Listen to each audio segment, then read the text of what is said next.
नमस्कार, मी अक्षय एडियन बातमीपत्रात तुम्हा सर्वांचं पुन्हा एकदा मनपूर्वक स्वागत करतोय। आज दिवसभरात घडलेल्या संपूर्ण घटनांचा आढावा आपल्याला घ्यायचाच आहे, परंतु त्या अगोदर नजर टाकूया आज दिवसभरात घडलेल्या काही महत्त्वाच्या आणि ठळक घडामोडींवरती। निर्भय व निष्पक्ष निवडणुकांसाठी आचारसंहितेची काटेकोर अंमलबजावणी करा, जिल्हाधिकारी दिलीप स्वामी यांचं आवाहन। तर पोलीस लॉज चेक करू शकत नसल्याने लॉज चालक निर्ढावले। रेल्वे स्टेशन परिसरातील एका पंजाब हॉटेल नावाच्या लॉजमध्ये निर्भयावरती बलात्काराचा प्रकार उघडकीस। आता बघूया सविस्तर बातम्या। विधानसभा 2024च्या निवडणूक कार्यक्रम घोषित झाला असून निवडणुका निर्भय व निष्पक्ष वातावरणात पार पडण्यासाठी निवडणूक आदर्श आचारसंहितेची काटेकोर अंमलबजावणी करा, असा निर्देश जिल्हाधिकारी तथा जिल्हा निवडणूक अधिकारी दिलीप स्वामी यांनी आज दिलाय।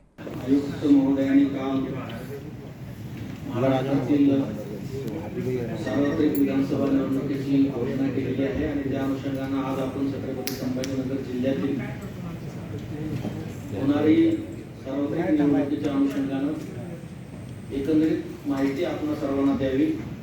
लोकसभा सार्वत्रिक निवडणूक संपन्न झाली, त्यामध्ये आपण सर्वांनी निवडणूक विभागाला खूप चांगल्या पद्धतीने सहकार्य केलेलं आहे। आता विधानसभा निवडणुकीची प्रक्रिया सुरू झालेली आहे, काल घोषणा झालेली आहे। 22 तारखेपासून आपल्याकडे उमेदवारी अर्ज स्वीकारले जाणार आहेत। त्या अनुषंगाने जिल्हाभरातील आपल्या एकंदरे 9 विधानसभा मतदारसंघ आहेत, त्याची सर्वसाधारण माहिती आणि निवडणुकीचा कार्यक्रम जे व्हिडिओ आणि सादरीकरणाच्या माध्यमातून सादर करतील आणि मग आपण चर्चा करू। माननीय भारत निवडणूक आयोगाने काल महाराष्ट्र राज्यातील विधानसभा सार्वत्रिक निवडणूक कार्यक्रम घोषित केलेला आहे। त्याच्यानुसार कालपासून आचारसंहिता सुरू झाली आहे।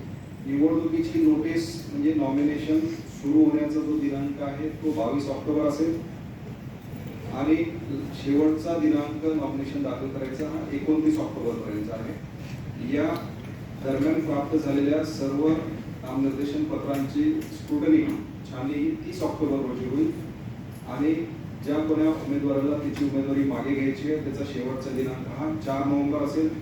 दरम्यानच्या काळामध्ये ज्या काही शासकीय सुट्ट्या टिकलेल्या आहेत त्या दिवशी सुट्ट्या असणार आहेत। मतदानाचा दिवस हा 20 नोव्हेंबर 2024 हा बुधवारी आहे। निवडणुकीची प्रक्रिया आहे ती कोणत्याही प्रकारे शांततेत सुरू असते आणि नागरिकांना जसं आता प्रयत्न सांगितले की लोकशाहीचा हा महाउत्सव हा कसा चांगल्या प्रकारे आपल्याला साजरा करता येईल आणि लोकांचं जास्तीत जास्त कसं मतदान होईल या अनुषंगाने हा सर्व प्रशासनाचा प्रयत्न राहणार आहे। त्या अनुषंगाने बंदोबस्ताचे सविस्तर नियोजन आणि तयारी केलेली आहे। आपल्याकडे जवळपास 4 DCP आहेत, 7 ACP, जवळपास 70 पर्यंत PIs आणि APIs आणि जवळपास 125 आपले PSI आणि जवळपास 3500 पोलीस आमचे अंमलदार या बंदोबस्ताला हजर राहतील। आमच्याकडे जवळपास 500 होमगार्ड्स बंदोबस्ताला आम्हाला बाहेरून मिळणार आहेत। त्याचबरोबर सेंट्रल पॅरामिलिटरी फोर्सेसच्या जवळपास 8 कंपन्या या म्हणजे त्याच्या 4 कंपन्या ह्या सेंट्रल पॅरामिलिटरी फोर्सेसच्या आहेत आणि 4 कंपन्या ह्या SRPFच्या आहेत। त्यापैकी 2 सेंट्रल पॅरामिलिटरी फोर्सेसच्या कंपन्या या उद्या छत्रपती संभाजीनगरमध्ये दाखल देखील होणार आहेत। पैठण तालुक्यातील दक्षिण जायकवाडी खुले कारागृहामधील एक कैदी कामावर जात असताना दक्षिण जायकवाडीतील 3 मोऱ्यांमध्ये पडून त्याचा मृत्यू झाल्याची घटना घडली असून सदर प्रकरणी पैठण पोलीस ठाण्यामध्ये अकस्मात मृत्यूची नोंद करण्यात आली आहे, तर पुढील तपास पैठण पोलीस करत आहेत। पैठण येथील जिल्हा खुले कारागृहातील बंदीने जायकवाडी धरण परिसरातील उजवा कालव्यात खुले कारागृहामधील एक कैदी पडून त्याचा मृत्यू झाल्याची घटना घडली आहे। आत्महत्या केली किंवा त्यास ढकलण्यात आलं याबाबत आणखी माहिती मिळू शकलेली नाहीये। घटनेची माहिती कळताच घटनास्थळाला पैठण उपविभागीय पोलीस अधिकारी डॉक्टर सिद्धेश्वर भोरे, खुले कारागृह सहाय्यक अधीक्षक धनसिंग कावळे, पोलीस उपनिरीक्षक एकनाथ नागरगोजे, औदुंबर मस्के, पोडा नरेंद्र अंधारे यांनी घटनास्थळी धाव घेत घटनेची पाहणी केली आहे, तर पोलीस ठाण्यात घटनेची नोंद केली आहे। पैठण तालुक्यातील दक्षिण जायकवाडी खुले कारागृहामधील एक कैदी कामावर जात असताना दक्षिण जायकवाडीतील 3 मोऱ्यांमध्ये पडून त्याचा मृत्यू झाल्याची घटना घडली असून सदर प्रकरणी पैठण पोलीस ठाण्यात अकस्मात मृत्यूची नोंद करण्यात आली आहे. तर पुढील तपास पैठण पोलीस करत आहेत. रेल्वे स्टेशन परिसरात मंगळवारी दुपारी मॉक ड्रिल करून डमी दहशतवाद्यांना ताब्यात घेण्याची कारवाई दाखवण्यात आली आहे. पोलीस प्रशासनातील विविध विभागांच्या अधिकाऱ्यांनी सहभाग नोंदवला होता. ही कारवाई विधानसभेच्या अनुषंगाने पोलिसांच्या तयारीच्या दृष्टीनेही महत्त्वाची ठरली आहे. रेल्वे स्टेशन परिसरात मंगळवारी दुपारी असलेला अतिरेकी धोका लक्षात घेता या ठिकाणी हल्ला झाल्यास कशी कारवाई केली जाईल याचा मॉक ड्रिल पोलीस प्रशासनाच्या वतीने करण्यात आली आहे. मंगळवारी दुपारी नंतर रेल्वे स्टेशन परिसर निर्मनुष्य करत परिसराच्या विविध भागात आतंकवादी लपले होते. त्यांच्या विरोधात कारवाई सुरू करण्यात आली. रेल्वे स्टेशन परिसरात अत्याधुनिक हत्यार घेऊन असलेले कमांडो घुसले.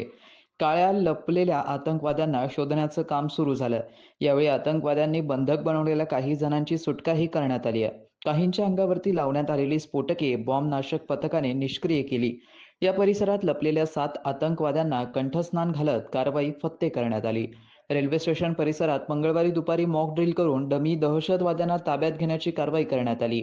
AK-47 घेऊन असलेले कमांडो तसेच QRT पथकाच्या कर्मचाऱ्यांनी दहशतवाद्यांचा शोध घेतला. मॉक ड्रिलमध्ये शहर पोलिसांसह लोहमार्ग पोलीस, RPFचे अधिकारी तसेच विविध विभागांच्या अधिकाऱ्यांनी सहभाग नोंदवला. ही कारवाई विधानसभेच्या अनुषंगाने पोलिसांच्या तयारीच्या दृष्टीनेही केली आहे. मॉक ड्रिल में लोगों को ये पता चलता है और सभी डिपार्टमेंट का अलर्टनेस चेक किया जाता है. इसमें ATS का स्टाफ, अपना फायर ब्रिगेड है, सिटी का QRT की टीम का और एक घातक पथक बोल के SRPF IRB1 छत्रपति संभाजीनगर की एक टीम थी, DDDS संभाजीनगर की टीम थी, ये वेदांत नगर स्थानीय पुलिस स्टेशन के अधिकारी उनकी टीम थी और हमारी पुलिस स्टेशन टीम, रेलवे सुरक्षा बल की टीम और ये स्टेशन मास्टर की टीम, सब लोग उसमें कार्रवाई में शामिल थे और पूरी तरीके से कार्रवाई होने के बाद अच्छी तरीके से ड्रिल हो गई है. ये इसमें क्या थे, तो हम लोग का ऐसा ये था कि 2 लोग छिपे हुए थे, एक वेटिंग रूम में और दूसरा एक स्टेशन के 2 नंबर के स्टेशन के दादरे पे. उस टीम इंफॉर्मेशन मिलने के बाद QRT टीम और ये घातक पथक दोनों ने 2 टीम बना के 2 जगह पे 2 लोगों के ताबे में लिया और उनके पास से जो मिला था वो बरामद करके उसको BDS ने की चेकिंग की.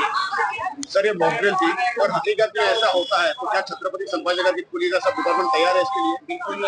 अभी आपने आज देखा होगा कि हम लोग उसके लिए रेडी है.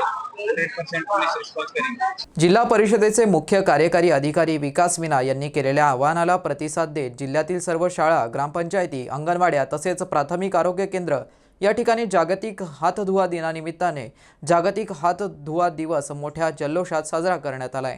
जिल्हा परिषदेचे मुख्य कार्यकारी अधिकारी तथा प्रशासक विकास मीना व उपमुख्य कार्यकारी अधिकारी राजेंद्र देसले यांनी केलेल्या आवाहनाला प्रतिसाद देत जिल्ह्यातील सर्व शाळा, ग्रामपंचायती, अंगणवाड्या तसेच प्राथमिक आरोग्य केंद्र या ठिकाणी स्वच्छतेचे महत्त्व पटवून देत जागतिक हात धुवा दिनानिमित्त प्रात्यक्षिकासह जागतिक हात धुवा दिवस मोठ्या जल्लोषात साजरा करण्यात आला. दरवर्षी दिनांक 15 ऑक्टोबर हा दिवस जागतिक हात धुवा दिवस म्हणून जगभरात साजरा केला जातो. त्यानिमित्ताने सर्वांगीण स्वच्छता, वैयक्तिक स्वच्छता, सार्वजनिक स्वच्छता, अन्न स्वच्छता, हात धुण्याच्या महत्त्वाच्या वेळा प्रबोधन करून स्वच्छतेचं महत्त्व पटवून दिलं जातं. जिल्ह्यातील सर्व शाळा, अंगणवाड्या, ग्रामपंचायती तसेच प्राथमिक आरोग्य केंद्रांमध्ये विविध कार्यक्रमाच्या माध्यमातून शिक्षक, प्राध्यापक, सरपंच, ग्रामसेवक तसेच सामाजिक कार्यकर्त्यांनी जागतिक हात धुवा दिवस साजरा करून शालेय विद्यार्थी व गावकऱ्यांना हात धुण्याच्या पद्धती व हात धुण्याचे फायदे, स्वच्छतेचे महत्त्व पटवून दिले. पंचायत समिती स्तरावरती गट विकास अधिकारी यांच्या समन्वयाने ग्रामपंचायत विभाग, आरोग्य विभाग, शिक्षण विभाग, महिला व बालविकास विभागांनी गावागावातील लोकप्रतिनिधी, महिला, बचत गट, युवक युवती, महिला मंडळ, शालेय विद्यार्थी तसेच गावकऱ्यांच्या माध्यमातून जागतिक हात धुवा दिवस स्वच्छतेवरती प्रबोधन करत हात धुण्याच्या प्रात्यक्षिकासह साजरा केला. शहरवासियांना एक सुवर्ण संधी. तुम्ही एखादा व्यवसाय करताय का? मग एडियनवरती जाहिरात करा आणि मिळवा व्यवसायात मोठा फायदा. तर वाट कसली पाहताय? आत्ताच स्क्रीनवरती दिसत असलेल्या नंबरवरती संपर्क साधा. आपल्याला अजूनही काही बातम्यांचा आढावा घ्यायचा आहे, परंतु इथे वेळ झाली आहे एका छोट्याशा ब्रेकची. कुठे जाऊ नका, पाहत रहा एडियन न्यूज.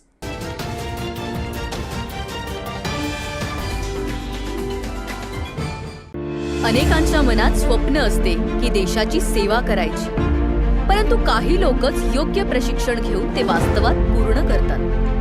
वास्तविक सैनिक बनणे सोपं काम नाही, कारण प्रशिक्षणाच्या मैदानापासून ते युद्धाच्या रणांगणापर्यंत प्रत्येक क्षण संघर्षमय असतो. फक्त जो इमानदार, समजूतदार असेल आणि ज्याची इच्छाशक्ती प्रबळ असेल असाच व्यक्ती या क्षेत्रात टिकू शकतो. प्रत्येक वर्षी अनेक परीक्षार्थ्यांना यश प्राप्त होते, ते फक्त आणि फक्त गरुड झेप अकॅडमी. पंख आम्ही देतो, उंच भरारी तुम्ही घ्या.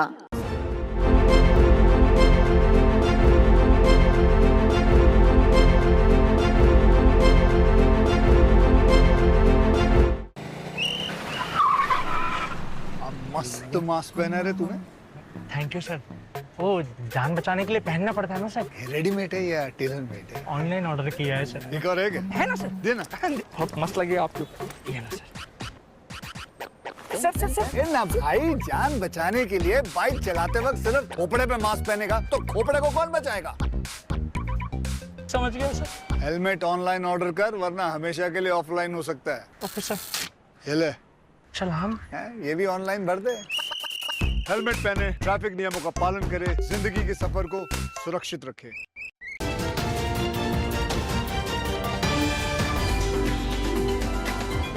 ब्रेकनंतर पुन्हा एकदा स्वागत. आपण बघत आहात एडियन बातमीपत्र. पैठणमधील एका नराधम क्रीडा शिक्षकाने रेल्वे स्टेशनसमोरील पंजाब लॉजमध्ये अल्पवयीन विद्यार्थिनीवरती बलात्कार केल्याचं उघडकीस आलंय. असं असलं तरी पोलीस मात्र लॉजवरती तपासणी करण्यासाठी जाऊ शकत नसल्याने असे कुप्रकार भविष्यात देखील घडण्याच्या शक्यता वर्तवल्या जात आहेत.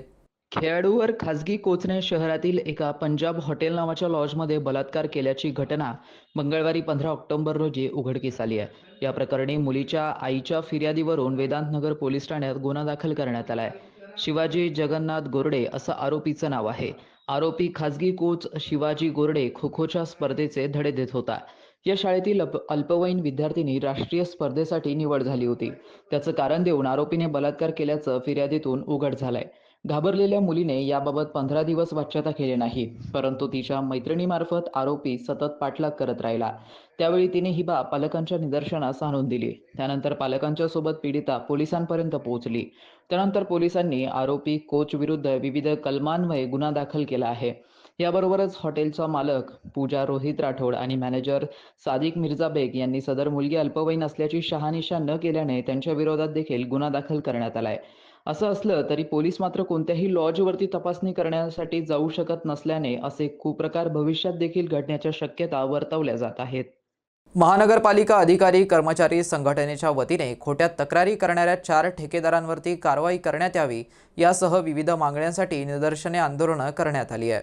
झोन क्रमांक 1 अंतर्गत ड्रेनेज लाईनचे काम करणारे ठेकेदार न्यू सागर एस कन्स्ट्रक्शनचे सकोल सिंग कलानी यांनी पडेगाव परिसरातील फिरदोस गार्डन येथील ड्रेनेजचं काम झाल्यानंतर कनिष्ठ अभियंता एस.एल. कुलकर्णी यांना ड्रेनेज लाईनच्या कामाचं पुन्हा मोजमाप घेण्यासाठी 15/10/2024 रोजी कार्यालयातून घेऊन गेले. प्रत्यक्ष जाग मोक्यावरती गेल्यानंतर कुलकर्णी यांना ड्रेनेज लाईनचा ढापा स्वतः उघडण्यास सांगितला आणि मोजमाप घेण्यास सांगून शिवीगाळ करत मारहाण करण्याचा आरोप लावण्यात आला असून सदर प्रकरणी छावणी पोलीस ठाण्यात गुन्हा दाखल करण्यात आलाय.